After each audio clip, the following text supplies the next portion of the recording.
Bom dia, meus irmãos. Desde já peço a toda a igreja que abra a Bíblia no livro de Oséias. Vamos estar dando continuidade à nossa série de sermão, baseado no livro de Oséias. Se Deus permitir, a gente vai concluir esse livro, meus irmãos. Pouco a pouco a gente chega lá. Oséias, capítulo 6.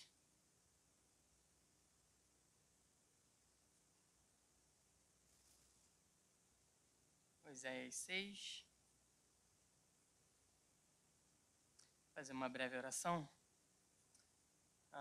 Na minha última mensagem, eu pedi a toda a igreja que toda vez que um pregador subisse aqui, que vocês orassem pela mensagem, para que Deus use a mensagem que vai estar sendo falada aqui. Amém? Então vamos orar brevemente. Senhor Deus, eu me coloco em Tuas mãos, Senhor, com o objetivo de falar à Tua igreja, Senhor. Por favor, que o Senhor possa falar até mesmo aquilo que eu não preparei, Senhor. Eu sou de fato entregue em Suas mãos para que você abençoe a Tua igreja. Fale apesar das minhas falhas, em nome de Cristo Jesus, abençoa a Tua igreja. Amém. Então, meus irmãos, estamos falando no livro de Oséias e eu sempre trago um pequeno resumo e à medida que a gente avança, o meu resumo vai ficando cada vez menor. Então, eu faço um pedido a vocês, aqueles que não ouviram as mensagens anteriores, entra no nosso canal do YouTube, olha as mensagens lá. Lá tem, se eu não me engano, 8 mensagens em Oséias. Eu comecei desde o primeiro capítulo, versículo 1, capítulo 1, a gente está indo. Então, para você saber mais completa essas mensagens, procure lá. Vou fazer um resumo bem rápido para a gente não perder tempo, porque eu quero expor hoje todo o capítulo 6 a vocês. Então, o que acontece? Nos 3 primeiros capítulos desse livro do profeta Oséias, do profeta menor, os 3 primeiros capítulos falam sobre a história de Oséias, da sua família, dos seus filhos. Então, toda essa história da família, essa narrativa, serve como um pano de fundo para a gente entender as mensagens que Deus vai pronunciar ao povo do capítulo 4 em diante. Então, os 3 primeiros capítulos servem como uma base para a gente entender melhor a narrativa. No capítulo 4, eu preguei no domingo pela noite porque há uma divisão. Eu comentei isso, por quê? Porque a partir do 4 até o final é Deus falando. É Deus usando o profeta para falar aquilo que ele quer do povo. E no capítulo 4, nós temos uma acusação de Deus contra os sacerdotes. Ele não está falando com nenhum governante, ele não está falando com ninguém. Capítulo 4, Deus fala: sacerdotes, o povo não conhece mais a palavra de Deus. Não conhece por causa de vocês. A culpa é de vocês. Eu não quero que ninguém fique reclamando, botando a culpa em um. É Deus que está falando. A culpa do povo está cheio de maldade é por causa dos sacerdotes. Não estão cumprindo o seu ofício. Então, capítulo 4, somente sobre isso. No capítulo 5, continua as acusações. Mas agora, Deus diz assim, dê um passo à frente também. A família real, os governantes daquela época e os chefes de família do povo de Israel. Agora com todo mundo que Deus quer falar. E Deus vem agora não com acusação, mas Deus vem com sentenças. Nós vemos isso no capítulo 5, Deus sentenciando tanto Efraim, que é Israel, quanto Judá. Agora todo mundo está debaixo da sentença de Deus. Chega, agora eu vou ter que punir vocês. Falamos um pouco sobre isso e hoje eu quero falar muito sobre o que está acontecendo no povo de Israel nesse período. Então, isso é um resumo até o capítulo 5. No capítulo 5, eu falei na última mensagem, e eu quero já ler com vocês o versículo 15, né? No capítulo 5, o que acontece? O povo se encontra ferido por Deus, Deus aplica a sentença, despedaça o seu povo, Deus se apresenta ao povo como um grande leão, dizendo: eu vou causar a ferida em vocês, meu povo. Eu vou ferir de uma maneira que vocês vão procurar ajuda em outros lugares, e isso é o que o povo faz. O povo vai até o rei da Síria, o povo procura ajuda em outros povos e não em Deus. E Deus fala: não adianta. Eu causei a ferida, somente eu posso sarar vocês. Pode ir lá. E eles vão, não conseguem, e aí Deus fala no versículo 15 do capítulo 5. E a gente vai dar continuidade a partir desse versículo. Verso 15 do capítulo 5 diz assim: Então voltarei ao meu lugar. O grande leão está falando, o nosso Deus. Voltarei ao meu lugar, até que eles, o povo, admitam sua culpa. Eles buscarão a minha face. Eles buscarão a minha face em sua necessidade. Eles me buscarão ansiosamente. Então eu quero trazer uma imagem de Deus na mente de vocês. Imagine um grande leão, o nosso Deus, depois de despedaçar o povo, ferir o povo, ele fala: agora eu vou voltar para o meu trono. Eu vou ficar sentado aqui no meu trono, esperando vocês. Verso 15: até que vocês admitam a sua culpa e venha me buscar ansiosamente. Acabou o capítulo 5 assim, Deus falando: vocês vão assumir a culpa de vocês. E agora a gente vai começar o capítulo 6. Eu desejo expor todo o capítulo 6. Lembra, é uma ordem, não vamos desassociar uma coisa com outra. Então vamos ler o primeiro bloco, à medida que a gente for lendo, eu vou expondo. O primeiro bloco vai ser do versículo 1 até o versículo 3. Vão ser divididos em 4 blocos. 1 até o 3, e nós vamos falar sobre canções de palavras bonitas. Então todo mundo aqui já está com a ideia na cabeça, Deus sentado num trono, acabou de despedaçar o seu povo, e o que acontece no capítulo 6? Começa o texto, verso 1. Venham, o povo começa a louvar a Deus. Venham, voltemos para o Senhor. Ele nos despedaçou, mas nos trará cura. Ele nos feriu, mas sarará nossas feridas. Depois de 2 dias, ele nos dará vida novamente. Ao terceiro dia, nos restaurará, para que vivamos em sua presença. Conheçamos o Senhor, esforcemo-nos por conhecê-lo. Tão certo como nasce o sol, ele aparecerá. Virá para nós como chuvas de inverno, como as chuvas de primavera que regam a terra.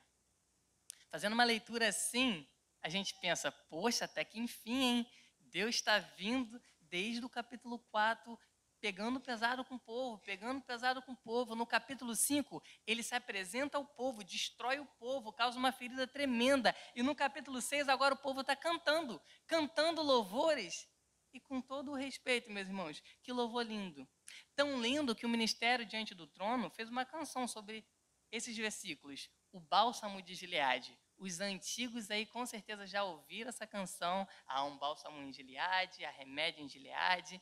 Então é uma canção bastante antiga que o Diante do Trono fez, baseado nesses versos. E olha, a gente fica até feliz. Que coisa bonita.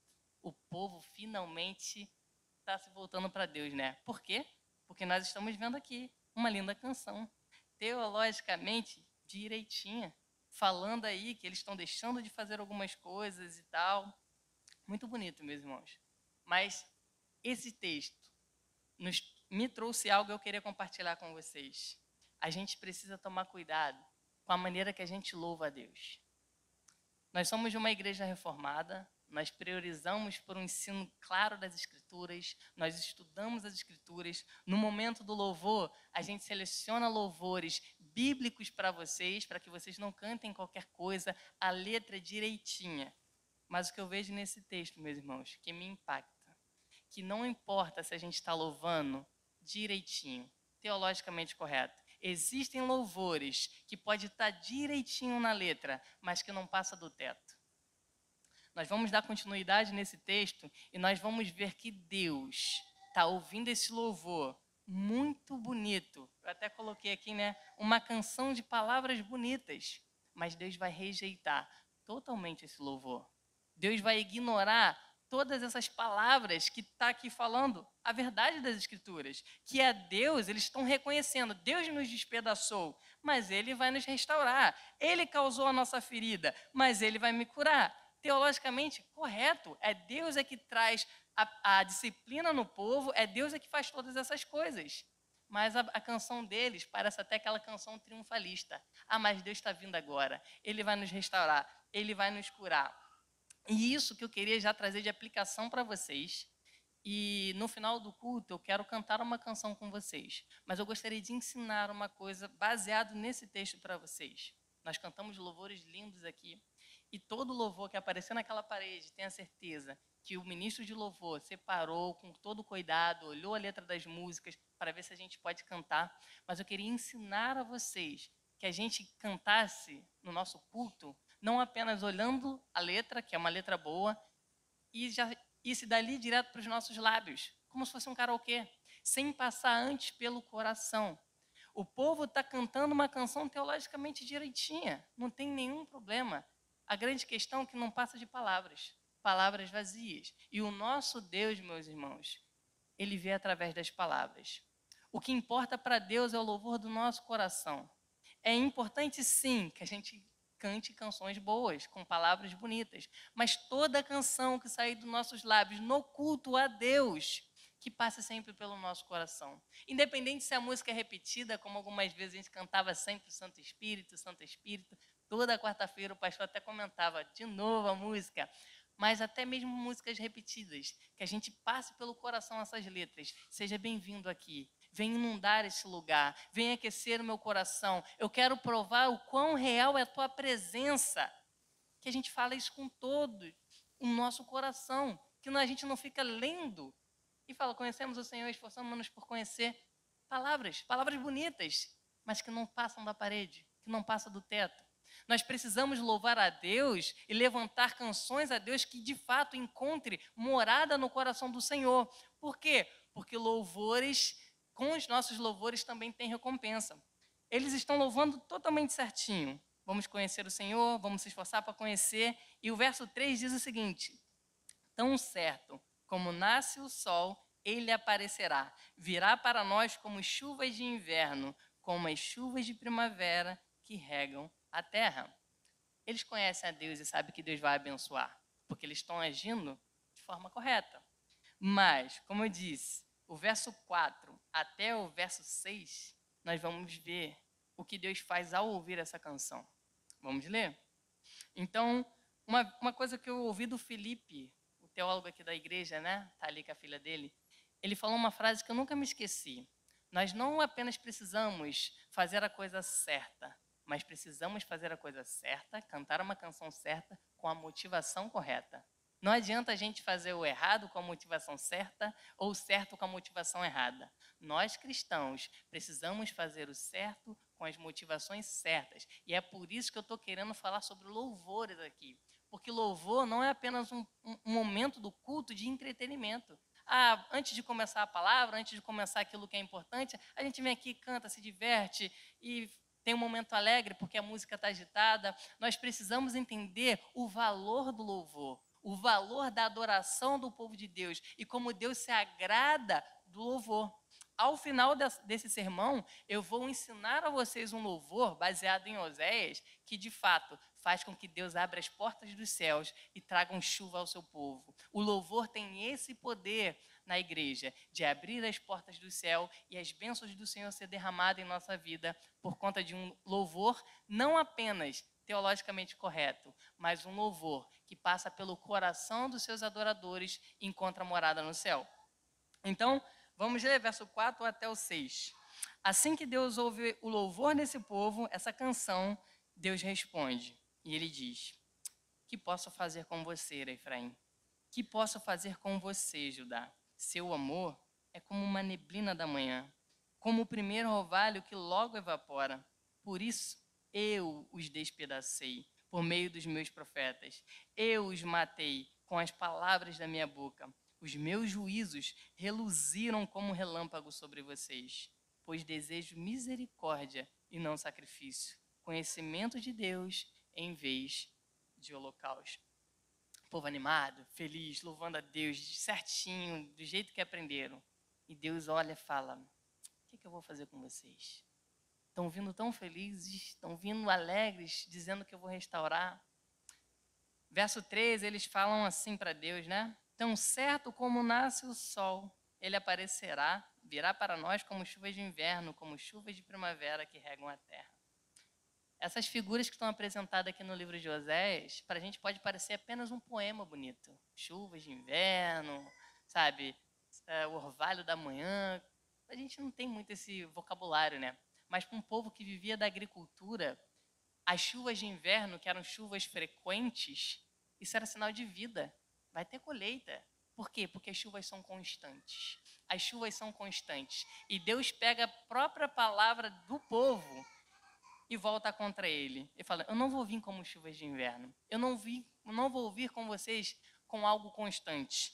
Porque ele responde no verso 4, porque vocês não são constantes. Ele fala, o que eu vou fazer com vocês? Seu amor é como uma neblina da manhã, como o primeiro orvalho que logo evapora. Vocês querem que eu venha com uma bênção frequente sobre vocês, com chuvas e com chuvas e com chuvas, mas vocês só vêm com adoração quando as coisas estão ruins. Quando o calo aperta, vocês vêm até mim. Vocês são extremamente inconstantes. Estão querendo que as bênçãos do Senhor sejam inconstantes na vida de vocês? Até quando falaremos algo bonito, mas a nossa vida não condiz? Por isso que Deus olha para Efraim e Judá e fala, o que eu vou fazer com você? Fala bonito, palavra direitinho, aprendeu aqui na igreja, aprendeu a falar direitinho, sabe falar todos os jargões de um cristãozinho reformado. Mas como é que está a vida? Deus, ele olha através de nossas palavras. A gente precisa entender isso. As nossas palavras chegam sim até Deus. Então, isso acontece no segundo bloco. Deus olha para o povo e fala, o que eu vou fazer com vocês? Vocês são extremamente inconstantes.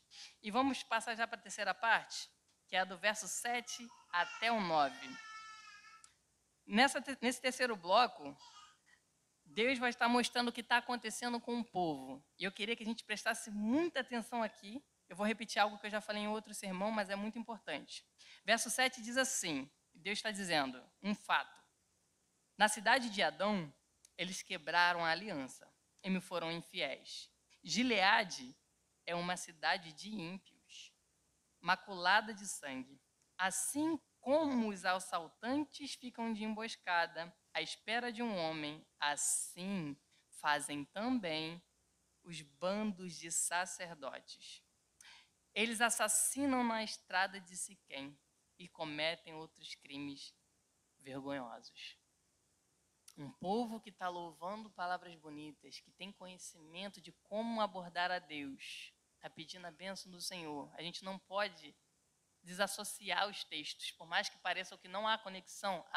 Deus está no trono, está sentado esperando que o povo volte em arrependimento. O povo vai até Deus cantando louvores bonitos, e aí Deus fala, eu estou vendo o coração de vocês. Para de se maquiar. Para de vir com palavras bonitinhas do jeito que você aprendeu na igreja, né? Não é isso. Eu quero ver o teu coração. E depois ele fala, olha como é que está o povo. Os sacerdotes estão agindo exatamente como assassinos. Eu falei na última pregação, usando a mensagem do Felipe, se a gente espera isso de Nabucodonosor, de Belsazar, dos cananeus, dos babilônios, uma atitude assim, de ficar à espreita para assassinar as pessoas, tudo bem? Mas Oséias é um livro que nos alerta, que nos adverte. Ele está falando que o próprio povo de Deus, que somos nós, meus irmãos, podemos estar semelhantes aos assassinos. Podemos estar com uma maldade tão grande como esses assassinos. E por que o povo, os sacerdotes, que gozava de um privilégio de poder ensinar a palavra de Deus, de trazer vida ao povo, esses homens estão como monstros. E por quê? Porque eles se distanciaram de Deus. Não é Deus que se distancia dos homens. Deus continua no seu trono. E ele eu estou aqui até que vocês admitam a culpa de vocês e volte para mim ansiosamente. Mas os sacerdotes não querem isso. Os sacerdotes estão indo embora, se distanciando da palavra de Deus. No capítulo 4, Deus fala, só vem maldições e mentiras, assassinatos, roubos e mais roubos, adultério e mais adultério, ultrapassam todos os limites e o derramamento de sangue é constante. Por quê? Porque a palavra de Deus foi tirada do meio do povo. O sacerdote que era responsável se afastou. E isso tem que servir de alerta para nós, meus irmãos. Por quê? Porque o povo representa a gente. Se a gente não der o valor devido ao culto aqui, a palavra de Deus, a lei do Senhor, nós não seremos diferentes dos ímpios lá fora. É algo que eu, o Paulo, a Juliana, sempre fala com os adolescentes, quando a gente está dando aula. Não olhem para os de fora com superioridade. Porque a diferença de vocês para eles é a graça de Deus. Porque vocês estão próximos da lei do Senhor, que pode fazer vocês não pessoas melhores. E é isso que vocês precisam entender, e eu preciso entender. Que a palavra de Deus não está apenas para nos tornar melhor, mas ela está para refrear a nossa maldade. O Pedro não é melhor que um adolescente lá de fora. Ele é menos mal que um adolescente lá de fora. A palavra do Senhor não está para a gente ser o melhorzinho, mas para a gente não ser tão mal. A palavra de Deus é que restringe o nosso coração que só quer fazer maldade. Por isso que o salmista sempre fala, eu guardei a tua palavra no meu coração, para quê? Para ser melhor? Não, para eu não pecar contra ti, para eu não ferir o meu irmão. É por isso que precisamos dar a importância de estar próximo à palavra de Deus. Precisamos levar a sério. Se um sacerdote que gozava de todos esses privilégios está se tornando como um monstro, quem dirá nós? Quem dirá nós? Então esse texto serve de alerta para a gente. Nós somos o povo de Deus. Nós somos sacerdotes escolhidos pelo Senhor. Cristo garantiu isso para a gente. Precisamos estar, sim, próximo à lei de Deus. Devemos tomar cuidado para não nos afastarmos da palavra de Deus que restringe a maldade do nosso coração. Deus está no seu santuário. Deus está sentado no seu trono, aguardando. Admita a culpa de vocês e voltem. Vocês perceberam que no louvor, do verso 1 até o verso 3, ninguém está falando sobre o próprio pecado? Ninguém está reconhecendo a sua culpa? Só está falando que Deus é bom, Deus é grandioso, a gente precisa conhecer a Deus, a gente tem que voltar porque Ele fere-nos e cura nossas feridas. Mas em nenhum momento o povo está reconhecendo o pecado do próprio coração. E precisamos estar alerta para isso. A palavra pecado não pode sair desse púlpito jamais. Graças a Deus, nós priorizamos sempre dizer o que nós somos e quem Deus é. Vamos para o terceiro bloco, que a gente vai voltar nisso logo à frente? Terceiro não, quarto e último bloco. Verso 10 e 11. E diz assim: vi uma coisa terrível na terra de Israel. Ali, Efraim prostituiu e Israel está contaminado. Também para você, Judá, foi determinada uma colheita para quando eu trouxer de volta o meu povo. Eu resumi esses dois versos de uma simples forma que eu já falei na mensagem anterior também. Esse texto está dizendo que o juízo também virá para Judá. Judá não vai escapar. Nas mensagens anteriores eu falei do carinho que Deus tinha por Judá. Lembra? O reino de Israel foi dividido ao meio. A parte de cima inteira foi adorar a Deus da maneira que queriam. Fizeram um bezerro, começaram a adorar nosso Deus através de imagens. Começaram a fazer escultura, colocando outros elementos ali em Betel. E Judá falou, não, vou continuar adorando o Senhor em Jerusalém. Vou continuar adorando a Deus aonde Ele me mandou. Vou ser obediente a Deus. E Judá ali, mesmo em minoria, sendo apenas 2 tribuzinhas ali embaixo, sendo fiel ao Senhor, obedecendo, e Deus se agradava disso. Mas Judá começou a namorar com Israel.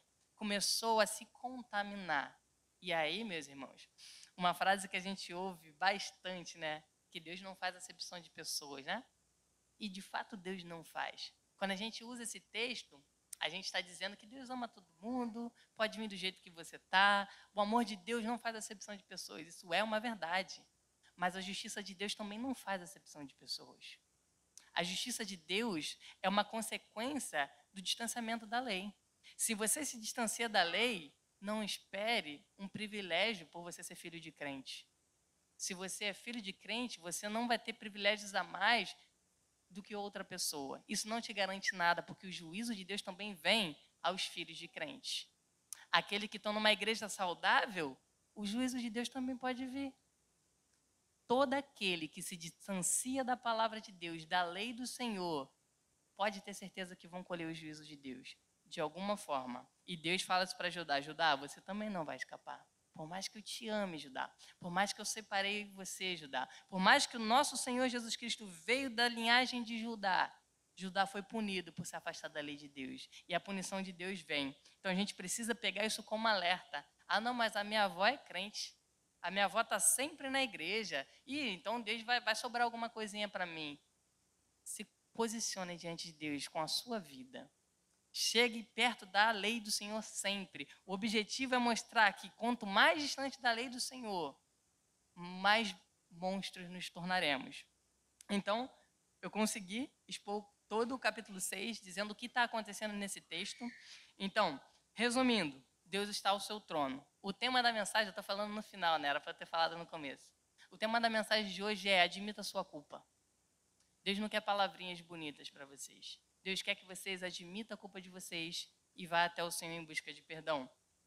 Deus se assenta no trono, está esperando Israel chegar até ele. Israel vem com canções bonitas, palavras maravilhosas, que coisa linda. Mas Deus fala: eu não quero isso. Eu quero o coração de vocês. Eu quero que vocês admitam a culpa de vocês e volte-se para mim. Eles não fazem isso. Deus mostra, no terceiro bloco, a maldade que está o povo por se afastar de Deus e, no fim, o juízo em todo mundo. Então, essa é a exposição de todo o texto, mas o que eu queria trazer a vocês como aplicação é isso. Vamos mudar, pelo menos em uma coisa. Eu sempre falo, se vocês saírem daqui nessa manhã sabendo de uma coisa, vocês já vão sair crescendo em uma coisa. Isso é muito importante. Que a nossa adoração aqui na PIB do Parque seja uma adoração verdadeira. Que não saia dali e vá direto para os nossos lábios, mas que faça esse processo de passar pelo coração e dizer a realidade: Senhor, eu te amo. Senhor, você é grande de verdade. Não é porque eu estou lendo a palavra grande na parede, mas é porque tu é grande, porque o Senhor é belo, porque eu te amo e eu quero entregar a vida a vocês. Que os nossos louvores venham a ser verdadeiros e venham encontrar morada no coração de Deus, para que sim, vamos ler Oséias capítulo 14, apenas o verso 1 e 2. Oséias não simplesmente mostra um louvor errado, mas nesse livro que a gente está estudando, Oséias também nos ensina um louvor correto que agrada o coração do Senhor. Oséias, capítulo 14, verso 1 e 2. E diz assim: volte, o título quem tem NV já está até escrito, as bênçãos do arrependimento. E diz assim, verso 1, volte, ó Israel, para o Senhor, o seu Deus. Seus pecados causaram sua queda. Prepare o que vão dizer e volte para o Senhor. Peçam-lhe, perdoa todos os nossos pecados e por misericórdia recebe-nos. Para quê? Para que te ofereçamos o fruto dos nossos lábios. Que a gente venha reconhecer a pior maldade que existe nesse mundo, que se chama pecado. Teve um teólogo puritano que escreveu quase 500 páginas só sobre o pecado, a praga das pragas. Muitos adolescentes vêm me perguntar o que eu posso fazer, o que o crente faz, o que o crente não faz, como a gente tem que se comportar. O povo aqui sabe o que tem que fazer. O povo sabe as ações que deve fazer para agradar ao Senhor. Mas eu falei recentemente para eles, o evangelho é simples. A gente pode ficar perdido, o que eu devo ou o que eu não devo fazer. Mas a gente resume em duas coisas. Ame Jesus com todo o coração, com toda a tua força, e odeie o pecado. Porque o pecado, como Isaías fala, é aquilo que faz separação entre Deus, que está no seu trono, e nós, que somos pecadores. O pecado é que faz essa divisão. É ele que faz a separação entre nós e a bondade, a pureza, a Deus. Se nós odiarmos esse espaço que existe, que é o pecado, nós vamos estar próximos de Deus. É uma consequência lógica. E Cristo fez isso em nossa vida. Cristo é aquele que vê essa lacuna que nos distancia de Deus. E nós, Cristo, ele vem, ele segura em nossas mãos e nos apresenta direto a Deus. Ele é a ponte que nos leva direto a Deus. Não porque ele ignorou o pecado, mas porque ele levou o pecado sobre si. É por isso que todo cristão tem que amar a Cristo, porque ele destruiu aquilo que nos fere tanto. Então precisamos ter isso em nossas mentes, que o nosso louvor venha a ser banhado de arrependimento. Lutero já falava isso. O cristão não é aquele que se arrepende uma vez, faz uma oração, Senhor, aceito Jesus e agora tô ali, meu nome está escrito no livro da vida. O cristão é aquele que se arrepende todos os dias da nossa vida. Todos os dias eu tenho que amar a Cristo e odiar ao pecado. E amanhã, assim que eu acordar, eu tenho que amar a Cristo e odiar o pecado. Se em algum momento da minha semana eu não amar a Cristo e odiar o pecado, provavelmente eu estou me distanciando da lei do Senhor. Então, é com essas palavras que eu quero encerrar meu sermão. Que a gente possa louvar agora uma canção que a gente já conhece, mas aplicando aquilo que foi dito hoje. Que a gente possa cantar que, Senhor, perdoa os meus pecados, confessa a Ti que eu sou fraco, mas o Senhor é grande, faz chover perdão e graça. Eu convido toda a igreja a ficar de pé para a gente louvar essa canção junto, mas que a gente possa ter sempre isso em nossos lábios. Arrependimento e amor a Cristo todos os dias. Que os nossos louvores a partir de hoje, o meu e o de vocês, venham passar por esse filtro, que a gente não venha tratar o louvor da igreja como um entretenimento ou como um karaokê, mas que a gente venha levantar a nossa voz agradecendo a Deus pelo perdão, pelas misericórdias. Como Oséias termina dizendo: prepare o que vão dizer e volte-se para o Senhor. Peçam-lhe, perdoa todos os nossos pecados e, por misericórdia, recebe-nos para que te ofereçamos o fruto dos nossos lábios. Vamos orar. Senhor Deus, queremos te agradecer, ó Deus, pela tua palavra sendo ministrada nesse lugar, pela tua igreja, Senhor. Que venha encontrar corações aqui, ó Deus, que venham transformar vidas, Senhor.